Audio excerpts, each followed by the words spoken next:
वो खुद कह रहे हैं कि मुझे कहीं जाना है, मेरे पास बहुत वक्त कम है।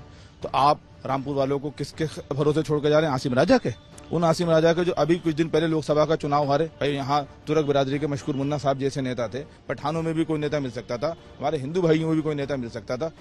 आसिम राजा को क्यों चुना गया? तंजिया लहजे में हमसे कह रहे हैं कि कौन पठान, पठानों को गालियां बक रहे हैं, अपनी महफिल में पठानों को गालियां बक रहे हैं। अब्दुल का इस्तेमाल समाजवादी पार्टी ऐसे कर रही थी जैसे बिरयानी में तेज पत्ते का किया जाता है, तो उस भरम को तोड़ने के लिए और भारतीय जनता पार्टी का डर दिखा रही थी। हम इनके घर में बनाए, उसी घर में विधायक, उसी में एमएलसी, उसी में राज्यसभा, पत्नी एमएलए, खुद विधायक, बेटा विधायक, हम लोग घास काटेंगे। मैं वो व्यक्ति हूं कि जिसने अखिलेश यादव से आजम खान साहब के इशारे पर, जब वो सीतापुर में थे, मुझे इशारा दिया कि अखिलेश क्यों खामोश है, तुम भूकंप ला सकते हो। मैंने भूकंप भूचाल सब ला दिए। हमारे भाजपा की सरकार है जिसमें हमें योगी जी कल आश्वासन देके गए कि तुम मेरी तरफ एक कदम बढ़ाओ, मैं फिर देखो क्या कहता हूं आप लोगों के लिए। नमस्कार, स्वागत है आपका यूपी तक में। मैं हूं कुमार अभिषेक और आज हम हैं रामपुर में। और रामपुर में आज हम उन लोगों के साथ हैं जो कभी आजम खान के साथ हुआ करते थे। आजम खान का साथ भी ऐसा कि बिल्कुल चोली दामन का साथ कह लें, बिल्कुल साए की तरह साथ रहने वाले वो तमाम लोग जिन्होंने आजम खान को चुनाव दर चुनाव उन्हें जीत दिलाते रहे। लेकिन आज ये सब के सब टूट चुके हैं, अलग हो चुके हैं और इस चुनाव में आजम खान और उनके प्रत्याशी के खिलाफ खुलकर मैदान में हैं। कुछ खुलकर बीजेपी के साथ हैं, बीजेपी के में ज्वाइन कर चुके हैं और कुछ लोग बीजेपी में नहीं आए लेकिन आजम खान और उनके प्रत्याशी का खुलकर विरोध कर रहे हैं। तो ये रामपुर जिसकी पहचान पिछले कुछ दशकों में आजम खान के नाम के साथ जुड़ गई और एक तरीके का रामपुर और आजम खान पर्यायवाची बन गए, वहीं पर आज आजम खान के लोग उन्हें छोड़ रहे हैं। तो ये जो तमाम मेरे पीछे लोग देख रहे हैं, इसमें सभी आजम खान के खासम खास रहे हैं। कुछ नाम मैं आपको बता दूं जिनकी चर्चा भी रही। फसाहत अली सानू, जी हां, वो नाम जिसने बहुत सुर्खियां बटोरी थी। जब जेल में थे उस वक्त उन्होंने ही शुरुआत भी की थी और इन दिनों इस चुनाव में अब्दुल दरी नहीं बिछाएगा, इसे कहने के बाद तो पूरा का पूरा चुनाव जैसे रामपुर में उठ खड़ा हुआ। तो हमारे साथ फसाहत अली सानू साहब हैं। इसके अलावा मुन्ना अहमद मशकूर साहब, ये तुर्क बिरादरी से हैं, बहुत करीब रहे हैं आजम खान के, लेकिन इस बार उन्होंने विरोध का झंडा उठा लिया है। बीजेपी में नहीं आए हैं लेकिन विरोध कर रहे हैं। उसके अलावा इरशाद मोहम्मद साहब हैं, आजम खान के इरशाद महमूद साहब हैं जो कि आजम खान के करीबी रहे। और ये टीम ऐसी है जिसके बारे में कहा जाता है कि यही लोग आजम खान के चुनाव में सबसे ज्यादा एक्टिव रहे, उन्हें चुनाव लड़वाते रहे। हमारे साथ शाहजेब खान साहब, इनका भी परिचय बता दूं कि बेहद करीब और साए की तरह रहने वालों में से रहे हैं। इसके अलावा जाबिर अली साहब, जाबिर अली देश प्रेमी उनका नाम है, वो भी हैं और कई और लोग हैं इस वक्त जो कि इस वक्त मौजूद हैं। लेकिन ये पूरी की पूरी कभी आजम खान की टीम हुआ करती थी, लेकिन आखिर ऐसा क्या हुआ कि इस बार साथ उन्होंने छोड़ दिया है। तो फसाद अली साहब, स्वागत है आपका। बहुत शुक्रिया। तो क्या सचमुच अब्दुल ने साथ छोड़ दिया है? नहीं, अब्दुल ने साथ छोड़ दिया। मैं दो तीन बातें आज मैं कुछ सवाल लेकर आया हूँ, आप लोगों के मैं सवाल सुन रहा हूँ, उनके भी सवाल सुन रहा हूँ। ये बार बार पूछा गया कि मैंने क्यों साथ छोड़ा, वो मैं बार बार बता भी चुका हूँ।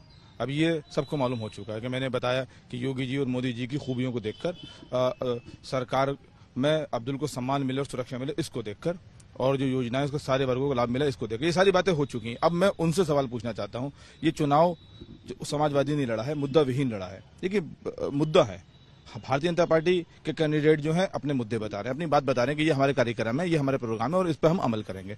उन्होंने अभी तक एक भी मुद्दा नहीं बताया। सबसे पहला मेरा सवाल, आपने आसिम राजा साहब को क्यों टिकट दिया?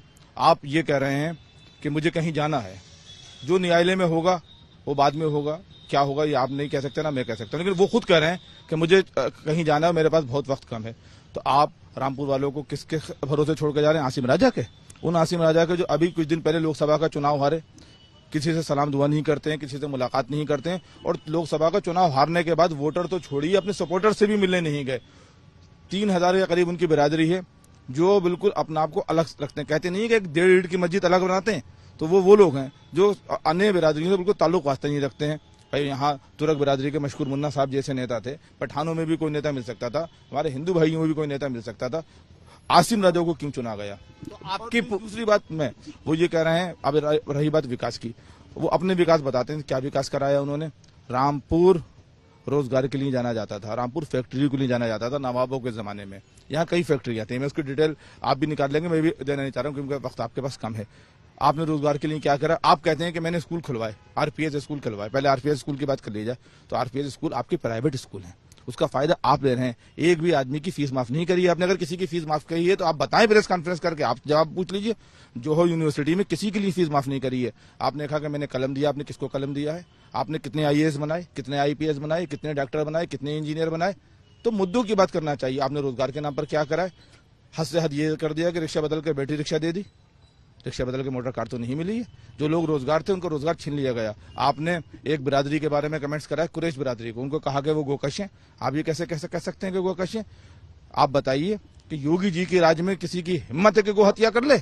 आपने उनको समाज में बहिष्कार करने के लिए, समाज उनका बहिष्कार करे, समाज से काटने के लिए, उनको तिरस्कृत करने के लिए, इसलिए क्योंकि आपने उनसे हमेशा मुखालफत रखी। क्यों मुखालफत रखी? मेरा सवाल है, आपने भी सवाल उठाया, मेरा सवाल है वही कि अब्दुल दरी नहीं बिछाएगा, आपने ये बातें कही।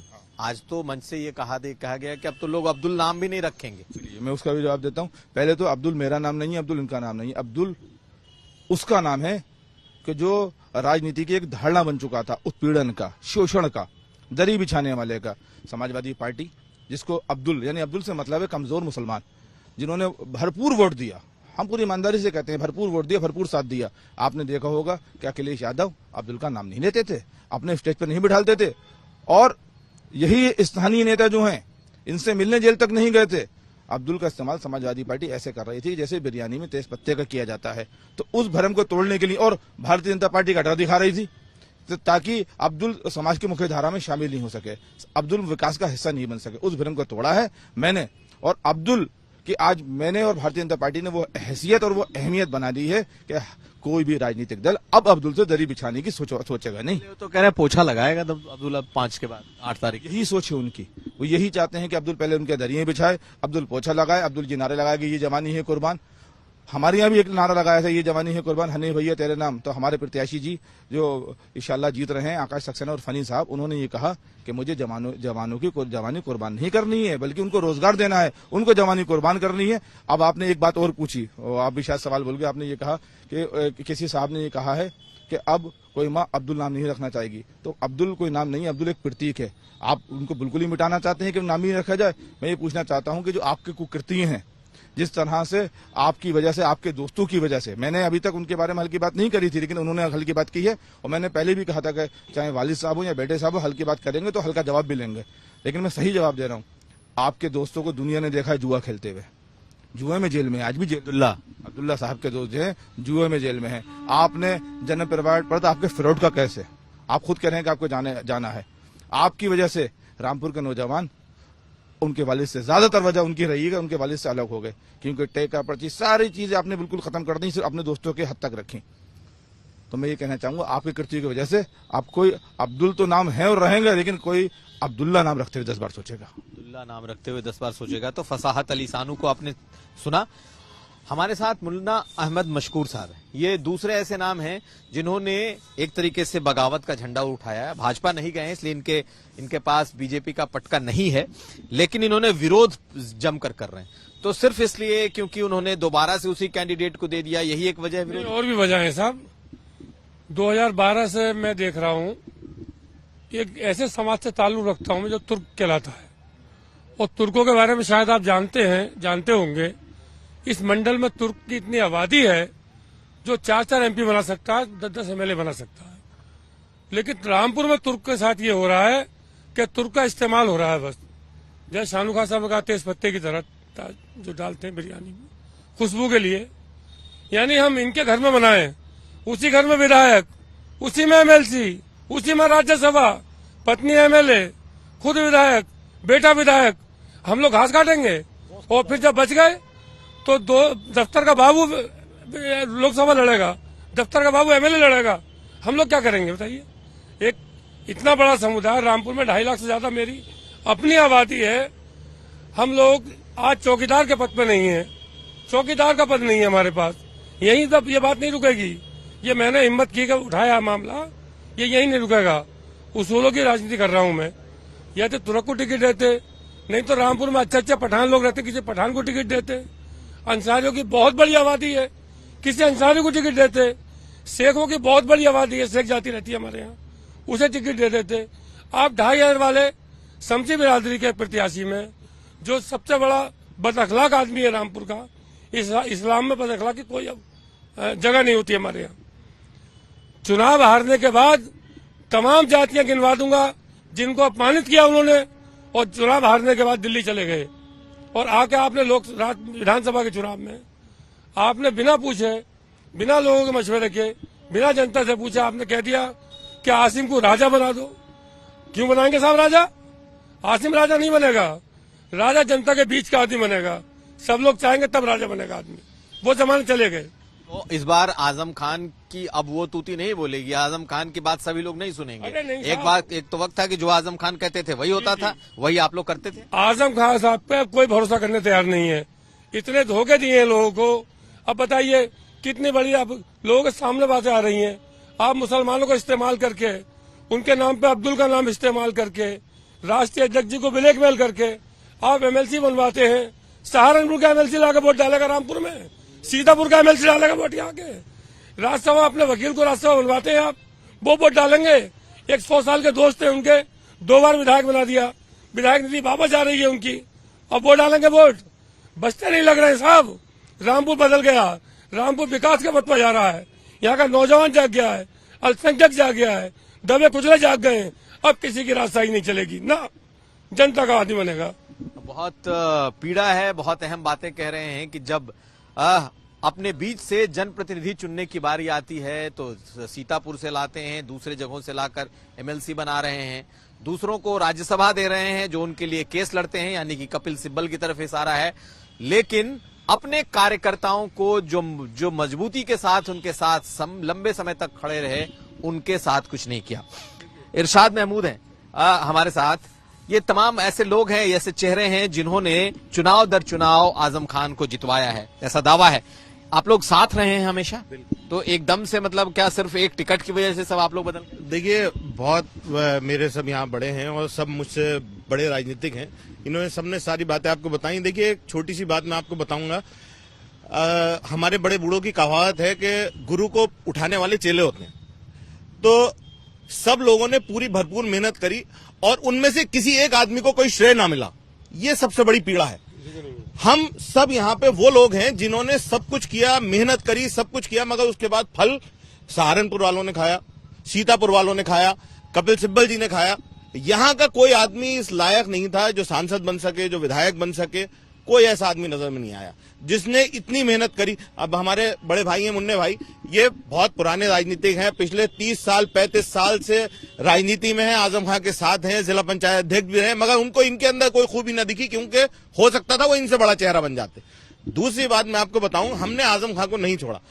आज हम लोगों की स्थिति ये थी कि हम लोग वहां पे सामने खड़ा नहीं हो सकते थे, हम फेस नहीं कर सकते थे। उन्होंने हमारे चेहरों को पीछे कर दिया, उन्होंने नए लोगों के लाके सामने खड़ा कर दिया, जिन लोगों का वोटों पे ना तो असर है, ना अपने एरियो में असर है। आज जो बड़े भाई ने मेरे कहा कि लोग बस्ते नहीं ले रहे हैं, वो सिर्फ यही बात है, लोगों को एहसास है कि जो हालात हैं हम गलत फैसला क्यों लें। देखिए, ये नगर विधानसभा है, यहाँ पे ज्यादातर पढ़े लिखे लोग हैं, चाहे वो किसी जाति किसी तबके से हों, मगर सब लोग समझदार हैं और ये देख रहे हैं कि आने वाला वक्त, आने वाला 4.5 साल हमारे भाजपा की सरकार है, जिसमें हमें योगी जी कल आश्वासन देके गए कि तुम मेरी तरफ एक कदम बढ़ाओ, मैं फिर देखो क्या करता हूं आप लोगों के लिए। अच्छा, देखिए, लाइट की बात थी कि लोग ये कहते थे सरकार थी आजम खान साहब की तो लाइट बहुत अच्छी मिलती थी। लाइट आज भी बहुत अच्छी मिल रही है। और मेरे भाई शाहनू खान साहब ने कहा कि जो स्कूल है, यूनिवर्सिटी है, ये सब बिल्कुल अलग है। आजम खान साहब ने हर बार अपने स्टेज से ये कहा कि मैंने गरीब बच्चों के लिए स्कूल बनाए, देखिए हम भी उनके साथ में रहे, हमारे भी बच्चे स्कूलों में हैं, मगर हमारे भी बच्चों की फीस जमा होती है तो हमारे बच्चों की फीस माफ नहीं है। और हम तो चले हैसियत वाले लोग हैं कि हम अपने बच्चे की फीस कहीं पे भी जमा कर सकते हैं। वहां के और जो वहां के एम्प्लॉयज हैं उनके बच्चे भी फीस ही जमा करके पढ़ते हैं। यहाँ पे रामपुर में जितने सीबीएसई पैटर्न के स्कूल हैं, जो फीस उन स्कूल्स की है वही स्कूल हमारे आरपीएस की भी है।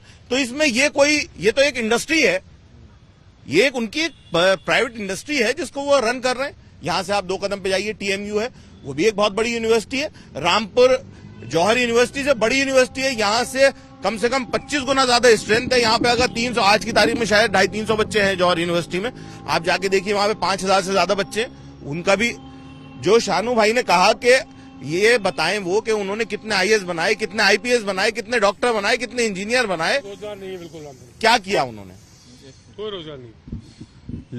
जो बातें आप सुन रहे हैं ये उनके मुंह से सुन रहे हैं जो आजम खान के बहुत करीबी रहे। आप तो बहुत करीबी रहे, बहुत ही करीबी, यकीनन छोड़ दिया। देखिए आपने सारी बातों को सुना भी है और समझा भी है। मैं आपसे पूछना चाहता हूं, आदमी एक पेड़ लगाता है, उसकी ये इच्छा होती है कि जब पेड़ कल को जवान होगा उसमें फल आएंगे, उन फल को या तो मैं खाऊंगा या मैं उसको इस्तेमाल करूंगा। मगर जब फल देने का वक्त आता है उन पेड़ों का, हमने अनथक मेहनत करके अपनी जवानी के 30-35 साल मेहनत करके सींच के समाजवादी पार्टी को, आजम खान साहब को निखार के, जब हमारे फल खाने का वक्त आता है तो बीच में ऐसे लोग आ जाते हैं जिनका कोई वजूद नहीं है, वो कई बार उस फल को चख भी चुके हैं। तो मैं आपसे ये जानना चाहता हूं, हम इस्तेमाल की मशीन है, हम इस्तेमाल के नहीं है? नहीं, बिल्कुल नहीं। अब हमारी अच्छी इतनी उम्र हो गई, मेरी 60 साल की उम्र है, कब को वो दिन कब आएगा? मैं अपने बच्चों के साथ रहता हूं, अपने परिवार के साथ रहता हूं, उनका समय काट कर, उनको तकलीफें देकर राजनीति में उनके साथ राजनीति करता हूं और उनको यह भरोसा भी दिलाता हूं कि अच्छे दिन आएंगे। हर आदमी ये सोचता है इसके बाद मेरा नंबर होगा, इसके बाद मेरा नंबर होगा, वो नंबर कभी नहीं आता।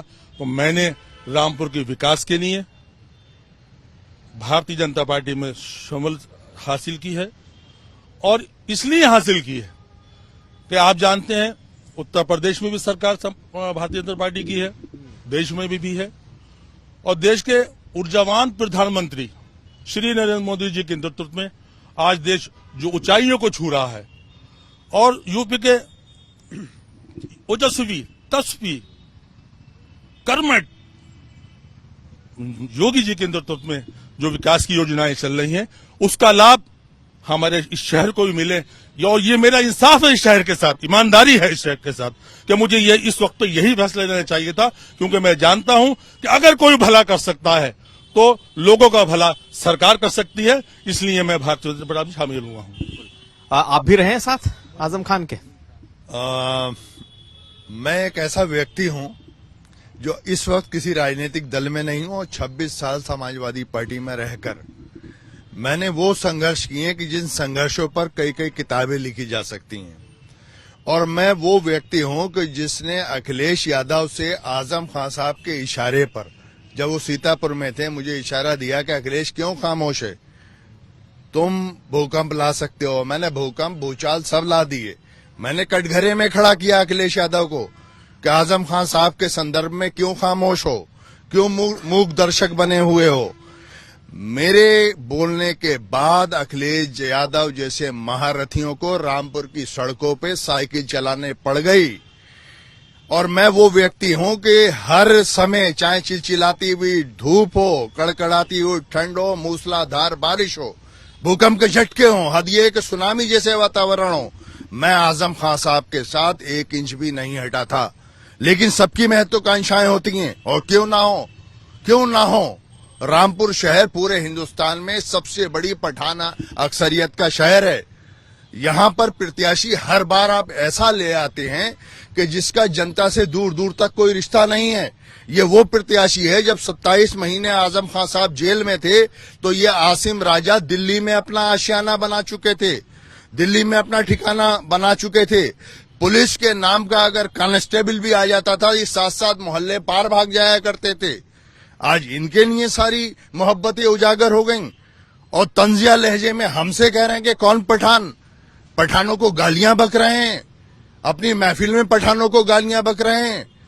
पठान वो हैं कि सन 1980 में अगर हमने आपको समर्थन नहीं दिया होता, हमारे बुजुर्गों ने समर्थन नहीं दिया होता, तो आप इतने बड़े नेता नहीं बनते। मैं उनके मान सम्मान में कभी कमी नहीं करूंगा, लेकिन व्यंग्यात्मक शैली में कौन मोइन पठान, कभी कौन राजेंद्र चौधरी, कभी कौन शिवपाल यादव, ये फ्लॉप डायलॉग हो चुके हैं। जमाना एंड्रॉइड मोबाइल चला रहा है, सबको मालूम है कि मोइन पठान वो था। आज टीवी की डिबेट्स के एंकर ये कह रहे हैं, जब दूसरा आदमी मुझसे कहता है किसी डर में आजम खां को छोड़ चुके होंगे, उस टीवी के एंकर ने कहा डर में नहीं, जब यूनिवर्सिटी के अंदर घोड़े दौड़ाए जा रहे थे तो ये मोइन पठान टीवी पे बीजेपी के प्रवक्ताओं से भी लड़ते थे और समाजवादी के प्रवक्ताओं से भी लड़ते थे कि समाजवादी क्यों खामोश है। अखिलेश यादव से गंगाराम में जब मिलाप हुए तो मोइन पठान को बिठालना चाहिए था। मेरी नाराजगी कराई थी आपने अखिलेश से, और मैं यहां पर ये कहना चाहता हूं, खास तौर पे अपने दूसरे समाज की अहम जाति पर, ये इनकी तादाद जिले में हमसे कहीं ज्यादा है। मशकूर अहमद मुन्ना साहब, इनके साथ, इनके तुर्क समाज के साथ तो उन्होंने वो किया है कि कोई दुश्मन भी नहीं कर सकता। तुर्कों की कयादत रामपुर से खत्म कर दी। 1-2 जिला पंचायत के सदस्य बचे होंगे तो बचे होंगे, वरना तुर्कों का रामपुर में मिक्की मियां के दौर में बोलबाला होता था। ये मशकूर मुन्ना साहब चेयरमैन थे, मैं छात्र संगठन की राजनीति करता था, एनएसयूआई का राष्ट्रीय सचिव रहा हूं जब 90-92 एमएलए हुआ करते थे कांग्रेस के। 26 साल इनके साथ रहने के बाद ये मेरे मन में पीड़ा है कि अगर चुनाव के मैदान में नहीं उतारा जा सकता था मुझे, तो क्या संगठन में समायोजित नहीं कर सकते थे? क्यों? क्योंकि अब्दुल्ला साहब की राजनीति को सुरक्षित रखने के लिए तेज तर्रार और योग्य लोगों का उन्होंने गर्दन काट के ऐसा दमन किया है कि हमारे मन की पीड़ा को अगर आप जनता तक पहुंचाएंगे तो बड़ा एहसान करेंगे। उत्तर प्रदेश में कितने जिले हैं? हर जिले के 2-4 पदाधिकारी अखिलेश के दाएं बाएं बैठे होते हैं। क्यों रामपुर के लोगों को आगे नहीं बढ़ने दिया? क्यों रामपुर के लोगों को पीछे रखा? मान सम्मान में आज भी मैं उनके साथ नहीं हूं, मैं उनका आदर करता रहूंगा, लेकिन उनको ये चाहिए कि जो उनके साथ 4-6 बचे हुए लोग हैं उनको उत्तर प्रदेश की समाजवादी पार्टी में बड़े पद दें, ताकि ये हमको गलत साबित करें कि मोइन पठान गलत कहता था, हमने दूसरों को आगे बढ़ा दिया।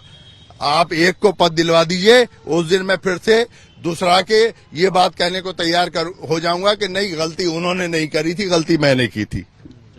ये तमाम वो लोग हैं जो उनको इस बात की पीड़ा है कि इतने सालों तक साथ रहने, इतने सालों तक सब कुछ न्योछावर करने के बाद भी उन्हें कुछ नहीं मिला, इस तक सीमित नहीं रहे, बल्कि उनका उत्पीड़न ही हुआ है, उनकी बेइज्जती हुई है। ये तमाम लोग ऐसे हैं जिनके ऊपर कई मुकदमे रहे हैं। आजम खान के साथ रहे, साये की तरह रहे, और मुकदमों की झड़ी इन लोगों के ऊपर है। आप कुछ कहना चाह रहे थे? हाँ, मैं कहना चाह रहा था, मैं सारी बातों का जवाब दे दूंगा। अभी जैसे मोइन खान ने समझाया, इन्हीं बयानों के ऊपर अब्दुल की हमने पीड़ा बताई और हमसे कहलवाया गया, आपने उस बयान को बेच दिया।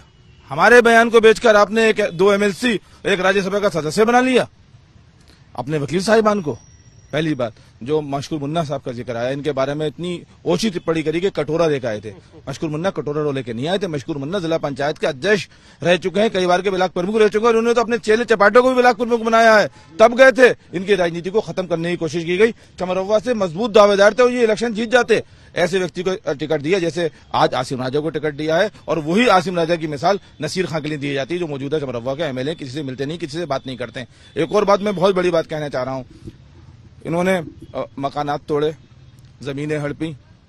हमने सोचा कि शायद कौम के रहनुमा इनके साथ रहना चाहिए और जिससे वफादारी करो उसके साथ वफादारी करना चाहिए। उनके साथ वफादारी करते करते कई मुकदमे भी लगे। मेरे वालिद साहब का निधन तक हुआ और मैं उनके जनाजे तक में शामिल नहीं हो पाया। मेरी वालिदा आज कैंसर की पीड़ित हैं, जिंदगी और मौत की लड़ाई लड़ रही हैं। सारी चीजें सहते रहे, कई बार जिला बदर हुए, लेकिन हाँ, जो मुसल्लल ईमान वाला मुसलमान होगा वो सारी चीजें बर्दाश्त कर लेगा। ये सारी बातें दुनियावी थी कि कौम के रहनुमा है, कहीं न कहीं सारी गलतियां थी। फैक्ट्रियां बंद कराई, रोजगार छीना, लोगों को उत्पीड़न करा। और मैं तो बड़ी संभाल कर कहना चाहूंगा खुद से कहना चाहूंगा कि उन गुनाहों को देखते होने के बावजूद भी हम उनके साथ रहे, ये भी हमारा भी गुनाह था।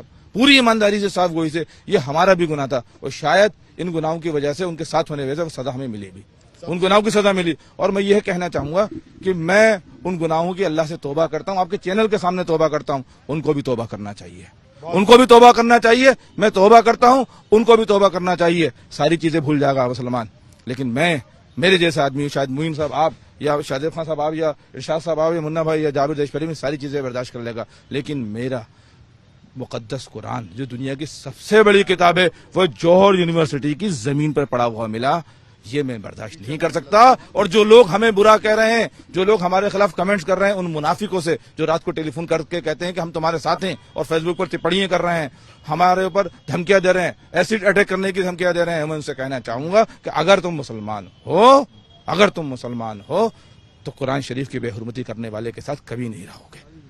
दूसरी चीज, दूसरा मुद्दा रोजगार का तो है, महिला सम्मान का। पहले मोहतरमा जयप्रदा जी के बारे में अभद्र टिप्पणी करी गई, पूरे देश में, पूरी दुनिया में निंदा हुई। लोकसभा की जो उस वक्त स्पीकर थी, उनके खिलाफ अभद्र टिप्पणी करी, उसकी निंदा हुई। एक बड़े अफसर की वालदा के बारे में जो बातें कही गई कि ऐसी कोख पे लाना तो मैं मुंह से भी नहीं निकलना चाहता, उसकी निंदा हुई। मेरी वालदा के बारे में, माँ बेटे के पाक रिश्ता के बारे में टिप्पणी की गई। और अब तो हद हो गई, शोले फिल्म के गब्बर ने भी ये नहीं कहा था। गब्बर ने तो ये कहा था कि जब बच्चा रोता है तो माँ कहती है सो जा वरना गब्बर आ जाएगा। आपने तो ये कह दिया कि कोख से निकलने से पहले आजम खान से पूछेगा कि कोख से निकलना है नहीं निकलना है। ये माओ की कोख का अपमान किया है, ये चुनाव माओ की सम्मान का भी है। अब एक एक सवाल मैं छोटे छोटे ले रहा हूं, ये बताइए कि क्या सचमुच वो कौम के रहनुमा अब नहीं है? अभी नहीं है, अब तो ये पता चला कभी नहीं रहे वो। देखिए, आप ये देखिए कि आज कुरैशी उनके साथ नहीं है, कुरैशी जाग गया रामपुर का। इन्हीं कुरैशियों के लिए जब इनकी सरकार थी, सदियों पुराना सिलेटर हाउस रामपुर का बंद हुआ था, जो आज तक नहीं खुला है। कुरैशी भाई रामपुर का बेचारा मुर्गा काट रहा है, बकरे का मीट बेच रहा है, इधर उधर फैक्ट्री से 10-10, 5-5 किलो मीट लाके बेचकर रोजगार चला रहा है, अपने बच्चे पाल रहा है। रोजगार रामपुर में 45-40 साल से वही पावर में है, 1 रुपए का रोजगार नहीं है। मैं चूंकि किसान हूं, मेरी पीड़ा है, सारी पिलिंग मशीनें कहलाती है, रॉ मटेरियल बनता है पिलाई बोर्ड का, और आरा मशीन है, वो इसी सरकार में बंद हुई, इनकी सरकार में। भाई परवेज खड़े, मेरे पास 2 मशीनें थी, ये आदमी बर्बाद हो गया, पिलिंगें बंद कर दी, और पिलिंग बंद होने का सारा नुकसान किसान को पहुंचा, या हमारे यहाँ के करीब 20-25 हजार आदमी रोजगार से लगा हुआ था रामपुर का नौजवान, काम बंद हो गया। और रही इस्लाम की इसकी बात, अजान पर टिप्पणी कर रहे हैं, अजान के मजाक बना रहे हैं, वो मुसलमान अजान के मजाक बना लो, मुसलमान नहीं। आपको भी लगता है ऐसा ही? जी, अब रामपुर हक की लड़ाई लड़ रहा है, इंसाफ होगा। सबसे बड़ी यहाँ जो बिरादरी है वो तुर्क बिरादरी है, लगभग 2.5 लाख वोट है जिले में। उसको उनका हमारे एक नेता उनको ये कह रहे हैं, पूरी 2.5 लाख बिरादरी को ये कह रहे हैं कि कटोरा है, कटोरा लेके।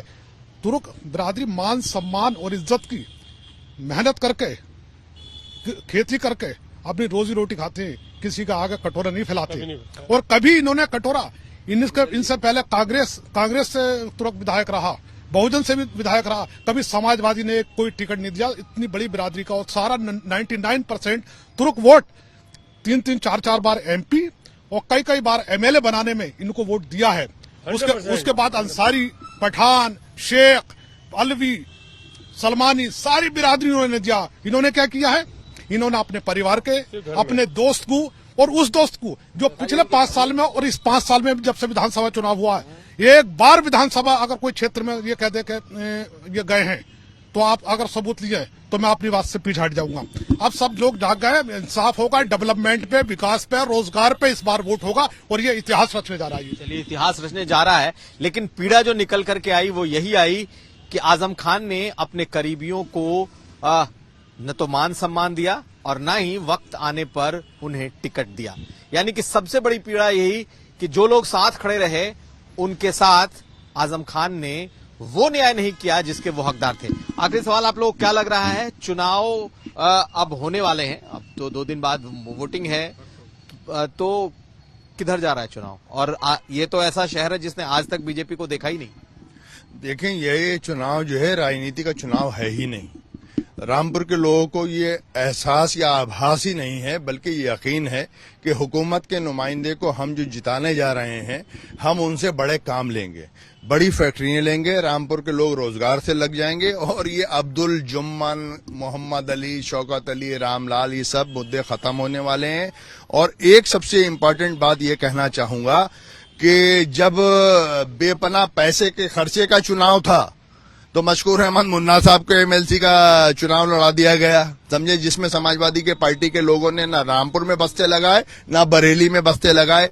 जब 2 सीट फ्री में मिली थी तो उस सीट पे एक हक मशकूर अहमद मुन्ना साहब का था, बाकी दूसरे का बाद में था। सबसे बड़ा हक इनका था कि ठीक है, आप हमारी वजह से एक चुनाव लड़ गए जिसमें आपको हरा दिया गया, ये तो फ्री में हमें सीट मिली है। ये मशकूर अहमद मुन्ना साहब को देके तुर्क जाति का सम्मान किया जा सकता था, जो नहीं किया गया। और खास तौर पे मैं नौजवान तुर्कों से ये कहना चाहूंगा, बच्चों से, अरे इनसे सबक ले, इनकी राजनीति को खत्म करने की कोशिश करी। और पठान नौजवानों से, पठानों में तो बहुत नाराजगी है। जिस दिन से मोइन पठान को कहा, वो पठान को, मोइन पठान को थोड़ी कहा, तमाम रिश्तेदारों को कहा, तमाम रिश्तेदारों को गाली लगी वो। और ये कह रहे हैं कि अभी तक हम साथ में नहीं थे, लेकिन अब जिसका तुम्हें समर्थन है उसको हमारा समर्थन है। आकाश को मित्र भाव से सक्सेना साहब को मेरा समर्थन है। 100% जीत के जाएंगे, क्योंकि अब हमें यहां पर विकास कराना है, दैट्स ऑल। आजम खान का प्रत्याशी नहीं जीतेगा? नहीं, अब तो बदलाव होगा। लोगों ने तय कर लिया है, लोगों ने इस बात को मान लिया है कि इस बार विकास के साथ जाएंगे और इंशाल्लाह हनी भैया बहुत वोटों से जीते। आप तो भाजपा में आ गए, अब कोई गिला शिकवा रहता है कि क्यों आए? मैंने तो ये कहा है रामपुर के लोगों से कि अल्लाह का शुक्र करें, 2 नफिल पढ़ें कि अल्लाह ने उनको विकास का हिस्सा बनने का मौका दिया है, विकास का साक्षी बनने का मौका दिया है। 4.5 साल की सरकार है, विधायक बन जाने से नहीं बन जाने से सरकार पे कोई फर्क नहीं पड़ रहा है। लेकिन हमने कोई कोताही या कोई गलती कर ली तो लम्हों की गलतियों की सजा सदियां भुगतेंगी। तो हम तो बहुत खुश हैं। और एक और बात, रामपुर वाले का है, रामपुर से बाहर आए हुए व्यक्ति को नहीं है। बाकी बात सब आजम खान बाहर से आए हुए, आपका कहना है। चलिए आखिरी सवाल आप लोगों से, छोटे छोटे, ये बताइए कि आजम खान आज जगह जगह भावुक हो रहे हैं, आंसू उनके गिर रहे हैं, तो क्या वापस आप लोग जाएंगे क्या कभी आजम खान? देखिए, वापस जाने की तो कोई बात ही नहीं है। अब जिस प्लेटफॉर्म पे हम खड़े हैं, हम पूरी ईमानदारी से उनके साथ हैं और भाजपा के साथ हैं, और हम पूरी ईमानदारी से आकाश सक्सेना जी को चुनाव लड़ा रहे हैं। और जीत का सेहरा उनके सर पे बांध के ही आपको 8 तारीख के बाद आप फिर आएंगे और हमसे इंटरव्यू लेंगे, तो हमारे मीठा के साथ में आपसे मुलाकात होगी। लेकिन इतनी बड़ी मुस्लिम आबादी है, आपको लगता नहीं है कि मुसलमान आज भी साथ में हैं? नहीं, अब क्या बदलाव हो गया साहब। अब रामपुर का चुनाव, ये विधानसभा वाला उपचुनाव जो है, ये उस पर नहीं हो रहा बिल्कुल अब ना। ये तो विकास पे हो रहा है। अंधेरे के खिलाफ रोशनी की तरफ जा रहे हैं लोग, चले गए, तय हो गया, चुनाव तो फाइनल हो गया है। योगी आदित्यनाथ से प्रॉब्लम नहीं है मुस्लिम सब? नहीं, इतनी अच्छी बातें की है, सुना है। मैं तो नहीं था सभा में, लेकिन जो अखबारों में बताया, लोग सुना रहे हैं, बता रहे हैं, उन्होंने तो ये कहा कि एक कदम आप तो चलो, आप चल कर देखो, जिसके साथ चल रहे हो 35 साल 40 साल से, मेरे साथ आकर देखिए। हमें उनसे कोई शिकायत इसलिए नहीं है कि हमने उनके साथ कोई दिया ही नहीं साथ अभी। अब के पहली बार जनता ने मठ बनाया। मैं तो आज भी हक की लड़ाई लड़ रहा हूँ। मैं तो अब भी चाहता हूँ राष्ट्रीय अध्यक्ष जी की आंखें खुल जाएं। ये जो अंधेरा है, जो मुसलमानों को बलगलाकर मुसलमानों को वोट लेकर राजनीति की गई है, ये सब धोखा है। आपको बता धोखे की मिसाल, जब जयाप्रदा जी सपा की प्रत्याशी थी यहाँ, तो आली जनाब नेता हमारे किसे लड़ा रहे थे? बेगम नूरबानो साहब को, उनके विरोध में। आदरणीय मुलायम सिंह जी जिंदा थे नेताजी, उन्होंने पार्टी से निकाल दिया इन्हें पार्टी से निकालते ही उनकी सीटें आती हैं लोकसभा 25, और जब अगले चुनाव में लोकसभा में ये 7 होते हैं तो सीटें रह जाती हैं 9। तो मुसलमान इनके पीछे थोड़ी हुआ। मुस्लिम जो पीछे था अखिलेश जी के, आदरणीय मुलायम सिंह जी के, इनके साथ नहीं था। और ये बात तो मैं लेकर यहाँ नहीं रुकूंगा। रामपुर का चुनाव तो तय हो गया, चंद अब्दुल्ला ने कर दिया चुनाव तय, रामपुर का हो गया। हम तो विकास की भागीदारी पे गए थे। नौजवान हमारा बताइए, रोजगार नहीं है। हमारे के लड़के रुद्रपुर में 15-15 हजार में 10 साल नौकरी कर रहे हैं। रामपुर के लड़के मुरादाबाद में नौकरी कर रहे हैं। काम नहीं है किसी के हाथ में। अब जाग गया आदमी, जाग गया। अब किसी चक्कर में नहीं आएगा, किसी एक कहने से राजा कोई नहीं बनेगा, जनता बनाएगी। अब आप बताइए, क्या योगी आदित्यनाथ से समस्या नहीं है मुसलमानों को? समस्या नहीं है। योगी जी बिना भेदभाव के सबको समान रूप से सभी योजनाओं का लाभ मिल रहा है। और मैं तो ये समझता हूँ हो सकता है कि मुस्लिम समाज को, क्योंकि ये गरीब है, दबा कुचला है, तो इसके हिस्से में योजनाओं का लाभ ज्यादा आया है। इस वजह से अब मुसलमान जाग गया है, किसी के बहकावे में नहीं आएगा। आकाश सक्सेना हनी भाई को रिकॉर्ड वोटों से यहाँ जिताने मुसलमान जा ये कुछ कहना चाह रहे हैं। आप ये 60,000 वोटों से हनी भाई जीत के जा रहे हैं रामपुर से। आज मैं कह रहा हूं, और आप 8 तारीख में आपको हम दिखा भी देंगे। आएंगे 8 तारीख को आएंगे। आप लोगों से यही छोटे छोटे एक सवाल, योगी आदित्यनाथ से मुसलमानों को दिक्कत? योगी आदित्यनाथ जी ने तो ये साबित किया है कि देख लीजिए, दंगा मुक्त उत्तर प्रदेश, दंगे में तो सबको नुकसान होता है, मुसलमानों को भी नुकसान होता है। हर वर्ग को योजना में लाभ, उत्तर प्रदेश को उत्तम प्रदेश बनाना, तो किसी मुसलमान को क्यों एतराज होगा? कौन तरक्की का हिस्सा नहीं बनना चाहेगा? तो सब योगी आदित्यनाथ जी के साथ हैं। तो हमारे साथ ये तमाम वो लोग थे जो लंबे अरसे तक आजम खान के साथ रहे, उनके सहयोगी रहे, लेकिन इस बार आजम खान के खिलाफ हैं और इनका दावा है कि इस बार वो आजम खान के प्रत्याशी को हराकर ही दम लेंगे। बड़ी वजह ये कि आजम खान ने ऐसा प्रत्याशी दिया जिसे ये लोग पसंद नहीं करते, लेकिन अब इनका मानना है कि अब पानी बहुत बह चुका है और इस बार वो आजम खान को कहीं ना कहीं ये बता के दम लेंगे कि असली ताकत किसके पास रही। रामपुर से कुमार अभिषेक।